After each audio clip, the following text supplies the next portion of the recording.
नमस्कार, आप देख रहे हैं देश की आवाज। आपके साथ मैं हूं प्रत्युष खरे। देश की आवाज आपका अपना कार्यक्रम, आपका अपना मंच, जहां पर ना किसी पार्टी का नेता है ना प्रवक्ता। यहां पर सिर्फ है हम, आप और आपकी आवाज।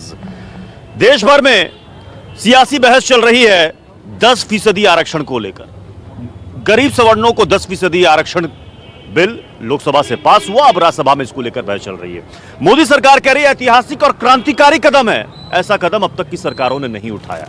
ये हमारी सरकार में हिम्मत थी कि हमने कदम उठाया। विपक्ष टाइमिंग पर सवाल उठा रहे हैं, चुनाव से पहले इसे झुनझुना बता रहे हैं, लॉलीपॉप बता रहे हैं। पीएम मोदी कह रहे हैं सबका साथ सबका विकास हमारा नारा है, और उसी के तहत सामाजिक न्याय के तहत हम सबको एक बराबरी पर देखना चाहते हैं। कुछ लोग कह रहे हैं कि चलिए कम से कम एक अच्छा मूव है, एक अच्छा कदम है, और आगे जाकर अगर इसमें कोई बदलाव की गुंजाइश होगी तो बेहतर होगा। सवाल है कि क्या इससे मोदी सरकार लोगों का मन जीत लेगी? क्या सबका साथ सबका विकास जो नारा है, क्या वो वाकई उस पर खरी उतरेगी? लोग इस बात को मानेंगे क्या?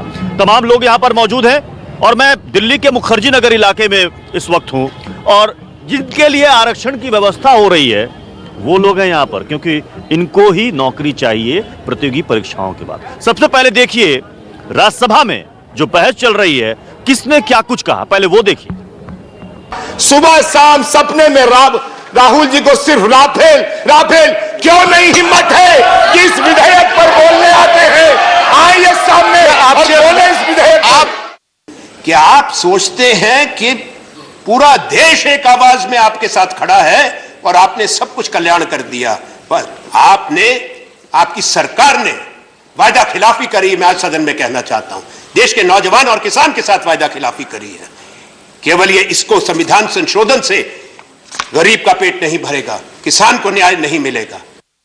को आप बता रहे हैं कि लाभ पहुंचाने के लिए और गरीबों के लिए ये सब कर रहे हैं। उन गरीबों की दिक्कत ये आएगी कि उनके लड़के जब बहुत मेरिट हाई होगी, उनका कट ऑफ इतना ऊंचा होगा जो जनरल कैटेगरी के लोगों से ऊपर होगा।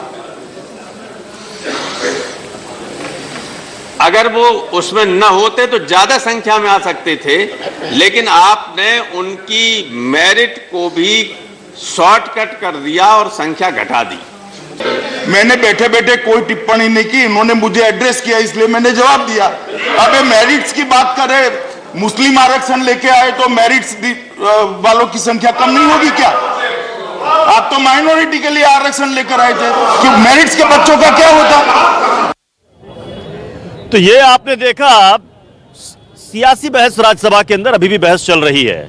मैं यहां पर हूं जहां पर जिनको नौकरी चाहिए, जिनके लिए व्यवस्था की जा रही, वो क्या सोचते हैं? 10% आरक्षण, सामान्य वर्ग। लोग कह रहे हैं इसे सवर्ण ना कहें, इसे सामान्य वर्ग में 10% आरक्षण का है। फायदा मिलेगा इससे? नौकरी मिल रही है क्या? सर ये कदम तो बहुत अच्छा है, बट इसके अलावा भी बहुत सारी इंप्रूवमेंट है जो सरकार को करने की जरूरत है। इससे आप क्या करते हो? अभी सर मैं अभी फिलहाल में स्टूडेंट हूँ, एज ए स्टूडेंट। तो मैं ये देख रहा हूँ कि सर हमारे साथ काफी नाइंसाफी हो रही है। कोई भी एग्जाम फेयर नहीं हो रहा है, ठीक है। एग्जाम का ड्यूरेशन इतना लंबा बैठ गया है कि सर हम अपना खर्चा कहाँ से मेंटेन करें सर, ठीक है।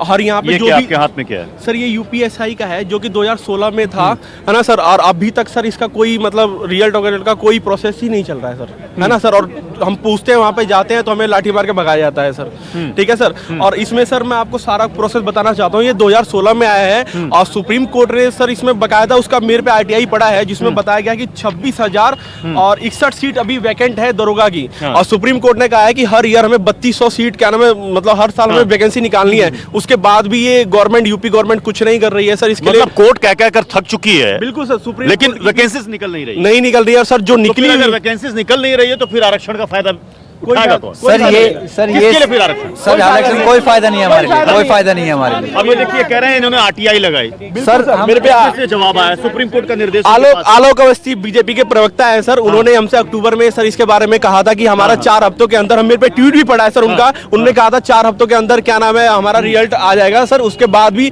नवंबर से दिसंबर हो गया, इवन जनवरी भी जवाब आ रहा है, जवाब भी आ रहा है। धैर्य रखें, कृपया धैर्य रखें, प्रक्रिया शीघ्र पूरी हो रही है। और अब ये कह दिया शांति शांति शांति। नहीं, धैर्य सर कितना रखे सर, आप बताइए। सर मोदी सरकार कहीं ना कहीं असफल खुद को समझने लगी है। बात यह है, मोदी जी को खुद लगने लगा है कि तुम असफल हो चुके हो, इसीलिए एक लॉलीपॉप दे दिया जिससे स्वर्ण की वोट मिल जाए। सबका साथ सबका नहीं सर, ये खुद को असफल मान चुके हैं। ये खुद को असफल मान चुके हैं कि तुम असफल हो चुके हो।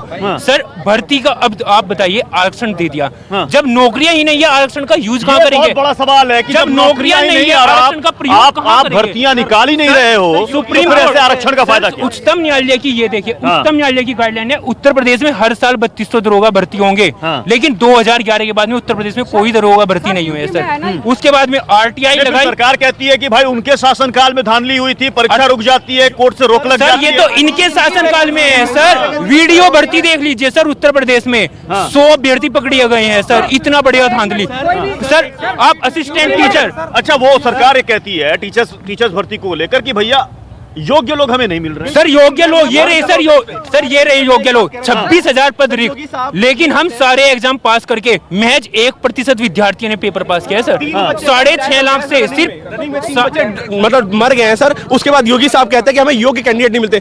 6500 योग्य कैंडिडेट उनके पास पड़े हुए हैं और 26,000 वैकेंसी वैकेंट है। उसके बाद ये कहते हैं कि हमें योग्य कैंडिडेट नहीं, ये बात सिर्फ यूपी की है कि बाकी स्टेट में भी यही हाल है, सब जगह ये हाल है। वो अपने आप को अगर ज्यादा योग्य कहेगी कि देखिए साहब आप हमें टारगेट कर रहे हैं। सर मैं ये कह रहा हूँ, अगर योगी जी अपने आप को ज्यादा योग्य समझते हैं तो वही एग्जाम पास करके दिखाएं जो हम लोग देकर पास हो रहे हैं। वो अपने आप को योग्यता की बात कर रहे हैं। सर एक तरफ गवर्नमेंट प्राइवेटाइजेशन करना चाहती है, एक तरफ निजीकरण करना चाहती है, लेकिन सरकारी नौकरियां कब निकालेगी? जब सब कुछ निजीकरण हो जाएगा कि किसी भी वैकेंसी आएगी ना निष्पक्ष भर्ती होगी और कोई नकल नहीं चलेगी। लेकिन यूपी में अभी आगरा में एसटीएफ ने हर एग्जाम में पकड़े हैं और हर छूट जाते हैं। हर अखबार में खबर आती है कि हाँ एसटीएफ ने पकड़े हैं, इतने लोग पकड़े गए हैं, और जब इतने लोग पकड़े जाते हैं एग्जाम कैंसिल नहीं होता। और कुछ लोग कह रहे हैं कि ये अच्छा कदम है, कम से कम सामान्य वर्ग में जो सामान्य वर्गों में एक जो नाराजगी थी। बिल्कुल sir, government has totally failure, government has totally fail in this governance. वो अपने गवर्नेंस में पूरी तरह फेल हो चुकी है, इसलिए चुनावी लॉलीपॉप है बस।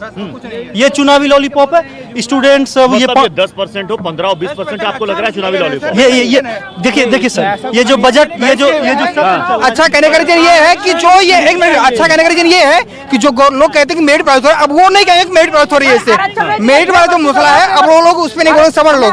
हाँ, अब इसमें सब लोग ही देखेंगे कि सबके लिए समान अवसर मिल रहा है। ठीक है, पहले सामान्य एक सेकंड पहले सामान्य वर्ग के लोग ये कहते थे कि साहब ये कोटा सिस्टम आप बंद करो, बिल्कुल बंद करो। वो कहते हैं कि भाई आप योग्य उम्मीदवारों को आप पीछे करके आप कोटे से आप दे देते हो, कोटा सिस्टम बंद करो। अब तो ये कोटा उनको भी मिल रहा है। तो सर ये तो बस सर अब उनकी आवाज दब गई, कह रहे नहीं सब सही है। नहीं दबी तो सर कुछ नहीं है, बस ये है कि इनिशिएट है सर ये कोटा सिस्टम को खत्म करने के लिए। मेरा बिल्कुल सर, इकोनॉमिकल बेस पे स्टार्ट करना, इट्स मीन सर धीरे धीरे, जैसे अब 40% बचा है, धीरे धीरे सर ये खत्म करते हुए सर इसको कोटा सिस्टम पूरा खत्म ही होना चाहिए सर।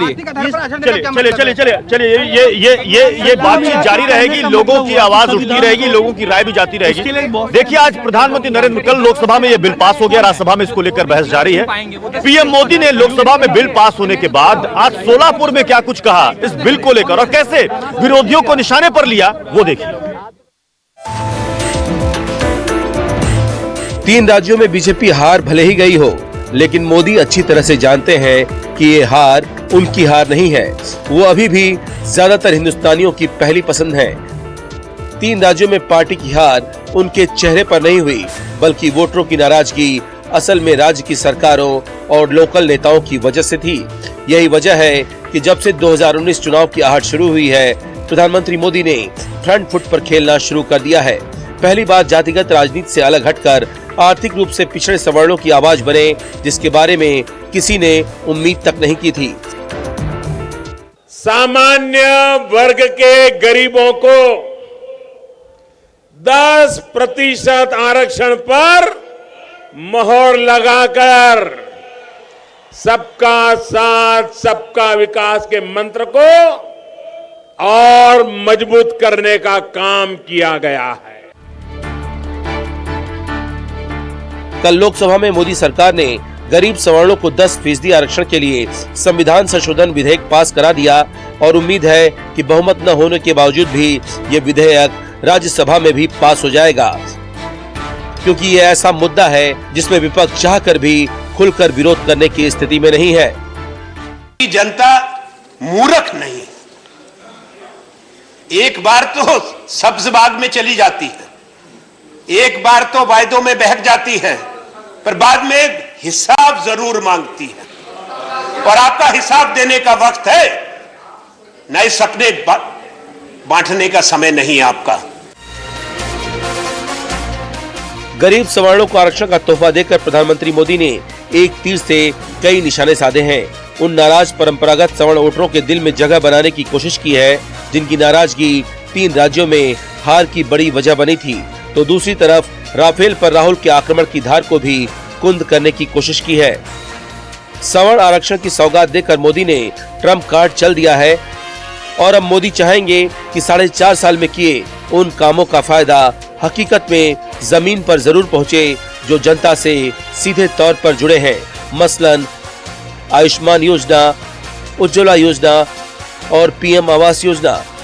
मोदी ये भी चाहेंगे कि इन योजनाओं को जनता के बीच में जल्द से जल्द पहुंचाकर उनका दिल जीता जा सके। इसके लिए उन्होंने आयुष्मान योजना से लेकर आरक्षण तक का खाका खींच दिया है, वो भी तब जब राफेल के हमले ने मोदी सरकार को परेशान कर रखा है। लेकिन सवाल है कि क्या मोदी ने गरीब सवर्ण आरक्षण का दांव खेलकर एक बार फिर से 2019 में हवा का रुख 2014 की तरह अपनी तरफ मोड़ लिया है। Bureau report, news 24। अच्छा ये बताइए कि ये जो गरीब सवर्णों को 10% आरक्षण की बात है, ये चुनावी दाव है, ये चुनावी दाव है या एक सौगात है, एक तोहफा है? ये बिल्कुल ही चुनावी दाव है, क्योंकि अगर आप 1000 वैकेंसी की जगह अगर आप 5000 वैकेंसी निकालते तो हमें इससे लाभ होता। अब आप वैकेंसी निकाल ही नहीं रहे हो और आप 10% या 20% आरक्षण देके हमसे क्या, ये तो just it was just like a lollipop and it was just Tshering us. So I think we are not getting benefited from this. It is just a political issue. वाकई में नहीं फायदा होगा, क्योंकि देखिए मैं आप लोगों के बीच में हूँ जो कि प्रतियोगी परीक्षाओं की तैयारी कर रहे हैं, आपको कोई नौकरी कही, लेकिन आप ये खुद कह रहे हैं कि भर्तियां निकल नहीं है, रिक्तियां है नहीं, तो फिर इसका मतलब क्या है? गवर्नमेंट निकाल नहीं रही है ना, भर्तियां तो हैं, गवर्नमेंट खुद नहीं निकाल रही है। क्यों दबाए बैठी है? अब उससे वही बताया क्यों बताया बैठी है, प्राइवेट सेक्टर पूरा काम दे रही है, सबका हर जगह लगातार यूपीएससी में सीट कम, 4 साल से बैंकिंग जॉब वैकेंसी तो खत्म ही हो जा रही है, बैंकिंग में तो कुछ आ ही नहीं रहा है, सारा डिजिटलाइज हो रहा है, इसकी वजह से सरकार जब इनको सर पूरे कि सिर्फ सरकारी नौकरियां नहीं, प्राइवेट नौकरियां भी कीजिए। वो कहते हैं हम पीएम मुद्रा लो, पकौड़ा बेचना भी एक रोजगार। सर मुद्रा के लिए देखिए, आप बैंक के चक्कर खुद काटते थक जाओगे, मुद्रा के लिए आप मुद्रा के लिए आप बैंक के चक्कर काटते काटते थक जाओगे, मुद्रा लोन नहीं मिलेगा आपको, इतनी रिक्वायरमेंट वो मांगते हैं। रोजगार को लेकर इसका मतलब आप लोगों क्या रोजगार को लेकर सरकार गंभीर नहीं है? नहीं, बिल्कुल गंभीर नहीं। किसके लिए ला रही है ये आरक्षण? फिर सर ये चुनावी दावा है। सर मैं आपको बताना चाहता हूँ, जब 2014 में मोदी जी आए थे हमें बहुत उम्मीद थी। मैं एक इंजीनियरिंग ग्रेजुएट हूँ, लेकिन 2014 के कंपैरिजन में अब 2019 आ गया। देखिए इंजीनियरिंग की जो गवर्नमेंट जॉब होती थी, पीएसयू जॉब होती थी, वो आधी से भी घट के बहुत नीचे आ गई है। और अभी हाल का वाकया आपको बताऊं, इलेक्ट्रॉनिक्स कॉर्पोरेशन ऑफ इंडिया में 2100 पदों की वैकेंसी निकली है, लेकिन वो कॉन्ट्रैक्ट बेस पे रख रहे हैं। इंजीनियरों को सैलरी दे रहे हैं कुल 19,000 दे रहे हैं इंजीनियरों को। जाऊं लेकिन एक बात है कि सामान्य वर्ग में इस बात को लेकर नाराजगी बहुत अच्छे से कि आरक्षण का फायदा कुछ लोगों को मिलता, हम भी तो गरीब हैं, हमें भी फायदा मिलना चाहिए। सरकार कह रही कि हम लोग की आवाज सुनिए। लेकिन सर गरीबी जाति पूछकर नहीं आती सर, हमने आरक्षण नहीं मांगा कभी भी, आरक्षण खत्म करने की मांग की गई है, 27% ओबीसी को दिया गया सर। गरीबी मैं इतना ही कहना चाहूंगा, गरीबी तो इसका मतलब कि फिर सामान्य वर्ग और सवर्ण इस आरक्षण को नकार देगा क्या? ऐसा नहीं है सर। जब अप्लाई कीजिएगा, आवेदन कीजिएगा तो उसमें टिक नहीं कीजिएगा। नहीं सर, गरीबी जो है सर वो जाति देख कर नहीं आती है सर। कभी नहीं करेंगे, मतलब ये बेकार है। हाँ एकदम बेकार है। स्वर्ण कभी मांगे ही नहीं है, स्वर्ण ने कभी इसके लिए मुद्दा नहीं उठाई है। तो जिनको मिल रहा है आप कहते हैं उनको भी नहीं मिलना चाहिए? हाँ नहीं मिलना चाहिए, क्योंकि स्वर्ण उस लायक है ऑलरेडी। साहब हम उतने सालों से पिछड़े, हम जिंदगी भर पिछड़े रहेंगे। हाँ रहेंगे, कोई दिक्कत नहीं है, क्योंकि हम लोग उस लायक है, पिछले नहीं है। लोगों की भी बात होती रही, और जरा इसको लेकर जो सियासी हल्के में चल रहा है उसकी भी बात कर लेते हैं। दलित नेता है, गुजरात से आते हैं, विधायक हैं, जिग्नेश मेवानी, जानते होंगे आप।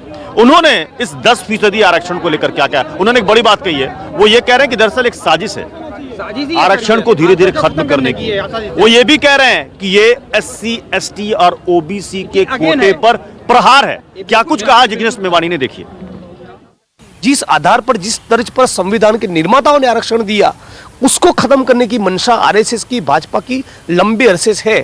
तो धीरे धीरे करके इस तर्ज पर का आरक्षण खत्म किया जाए, इस बात की मुझे चिंता है। मैं साफ तौर पे मानता हूं कि सवर्ण समुदाय को लुभाने के साथ साथ कहीं ना कहीं दलित, आदिवासी और ओबीसी के आरक्षण के ऊपर अब तक का सबसे बड़ा हमला भी है। तो जिग्नेश मेवानी कह रहे हैं कि ये SC, ST और OBC के कोटे पर हमला है, जबकि सरकार तो कह रही है कि हम तो उससे अलग कोटा दे रहे हैं। जी सर, सरकार बोल रही है अलग से कोटा दे रहे हो। कोटा देने से हमें मतलब नहीं है, आप 10% आरक्षण दे रहे हो, इसे खत्म करो। लेकिन आरक्षण देकर आप क्या करोगे जब वैकेंसी ही नहीं निकालोगे? 17, 18, 19 आ गया, SSC के एक भी वैकेंसी नहीं निकली। अब वैकेंसी निकाल नहीं रहे हो और ऊपर से हमें लॉलीपॉप दे रहे हो कि 10% दे दिए, 10% दे दिए। इसमें क्या है? कुछ नहीं है। वैकेंसी हो तो ना आरक्षण का मतलब है, जब वैकेंसी है नहीं तो आरक्षण देंगे। सर ये जो 10% मिला है ये हमारे लिए तो बहुत अच्छा है, क्योंकि हम 8 लाख रुपए वाले में आते नहीं, उससे नीचे आते हो, जमीन भी नहीं है सर, लेकिन हमें मिल नहीं रहा था। लेकिन ये कुछ सही मिला है जो, लेकिन फायदा होगा। हाँ फायदा तो होगा सर, इससे बहुत ज्यादा फायदा होगा। जो हमारे जनरल कास्ट के जो एक भाई साहब है जो कि कह रहे हैं कि इस 10% का फायदा होगा, क्योंकि यहाँ पर फायदा तो तब होगा इससे फायदा होने वाला नहीं है। एक छोटे से ब्रेक के लिए यहाँ पर रुक रहे हैं। ब्रेक के बाद भी देश की आवाज में लोगों की आवाज, जनता की आवाज उठती रहेगी। एक छोटा सा ब्रेक, जल्द लौट रहे हैं।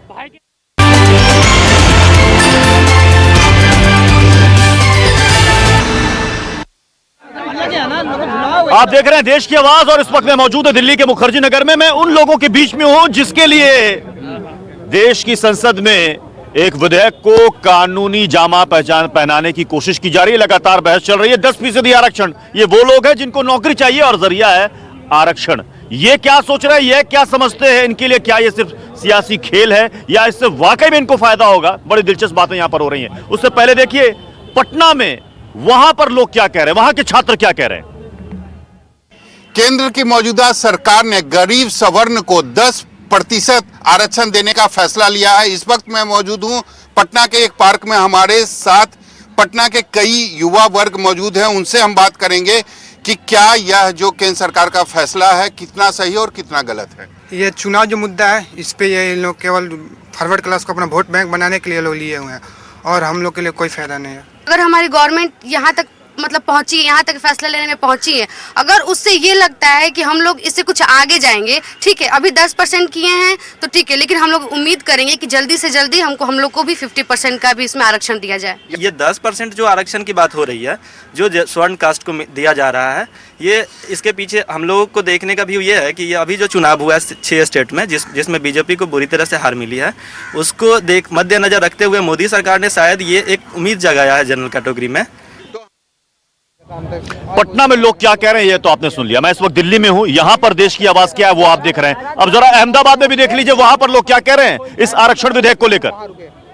10% आरक्षण को लेकर गुजरात क्या सोचता है, अहमदाबाद क्या सोचता है, यही जानने के लिए आज हम कुछ युवाओं के बीच में आए हैं। जानते हैं उन्हीं से कि वो आखिरकार इस 10% आरक्षण को लेकर क्या सोच रहे हैं। आपका नाम क्या है? कह रहा हूँ, आप क्या करते हैं? मैं इवेंट मैनेजमेंट करता हूँ। इवेंट मैनेजमेंट, अभी पढ़ाई कर रहे हैं? अभी पढ़ाई चालू है हमारी। तो ये जो 10% रिजर्वेशन है या फिर अभी तक जो भी रिजर्वेशन है उसके बारे में आपको जानकारी तो होगी। एक्चुअली होना चाहिए, it's good for the society, क्योंकि राइट टू इक्वलिटी जो होता है वो सबके लिए मायने रखता है। तो एक्चुअली लोगों को ज़्यादातर पता नहीं होता है उसके रिगार्डिंग, तो अभी धीरे धीरे जानने को मिल रहा है कि जो लोग अभी अपर क्लास मिडिल क्लास जो सब हो रहा था, अपनी गवर्नमेंट उसको नॉर्मल करना चाह रही है। देखिए सर, ये लोगों के लिए तो फायदे